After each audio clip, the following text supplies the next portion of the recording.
coming in, which is that India bloc leaders, we already told you about the N.D.A meeting that's going to be held at 6 p.m. at Prahlad Joshi's residence.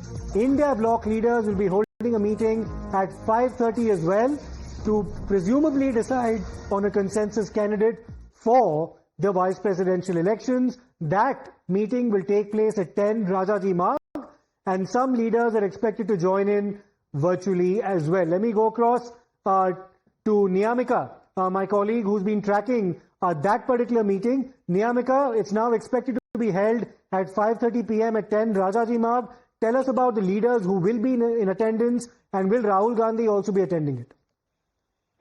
Well, yes, this is going to be a crucial meeting which is being called by the Congress President, Mr. Mallikarjun Kharge, at 5:30 p.m. at his residence to decide upon the vice presidential elections. As it is being told to us by the sources that in this meeting there will be some leaders who are going to join virtually, as the top leaders of the India bloc parties are going to be present. The floor leaders are also going to be there, as for that reason there is going to be a consensus which needs to be formed regarding the candidate of the opposition parties for the upcoming vice presidential elections. As yesterday there was a conversation which has taken place between the Defence Minister Rajnath Singh and the Congress President Mr. Mallikarjun Kharge, in which the government had also tried to form a consensus regarding the vice presidential candidate, as the N.D.A has already announced, and for that reason it is being told by the sources that the Congress party has made it very clear that they are not going to accept any such candidates who is being affiliated with the RSS, and that we can also see with various statements coming in from the Congress leaders. So that is the only reason why this meeting has been called, to decide upon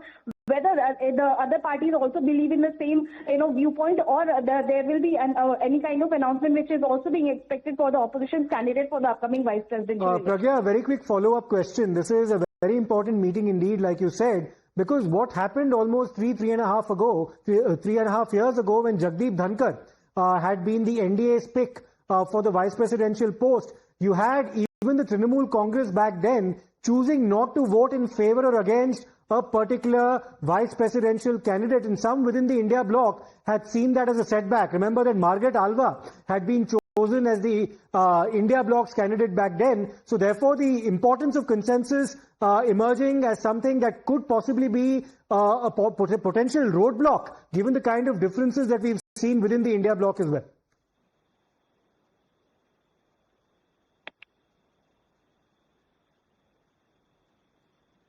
Niyamika, if you can hear me. Well, yes, that as even today also we have seen that how the statements which are coming in on the part of the UBT Sena MP, Mr. Sanjay Raut, he has also welcomed the candidature of Mr. C.P.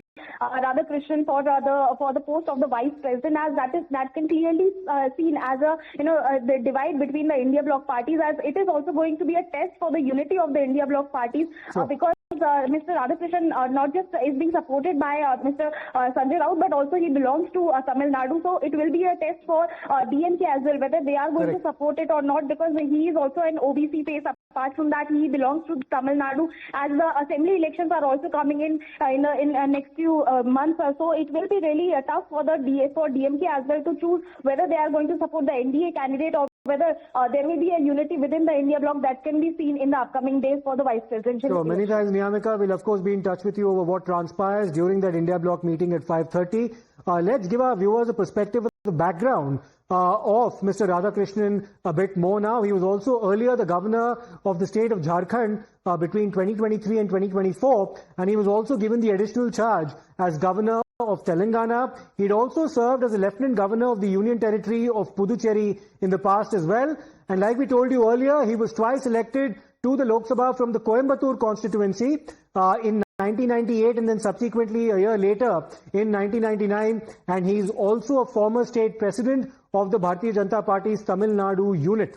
He was elected as BJP MP to the Lok Sabha from Coimbatore in 98. He retained that seat the very next year when Lok Sabha elections were once again held in 1999, and he won twice as the BJP candidate in a Tamil Nadu constituency by fairly significant margins, and these victories came in the aftermath of the Coimbatore blasts as well in Tamil Nadu. He is also, of course, credited with expanding the Bharatiya Janata Party's popularity as well as presence around Coimbatore as well as the rest of the state. He was named the Tamil Nadu BJP president between the years 2004 and 2007 as well.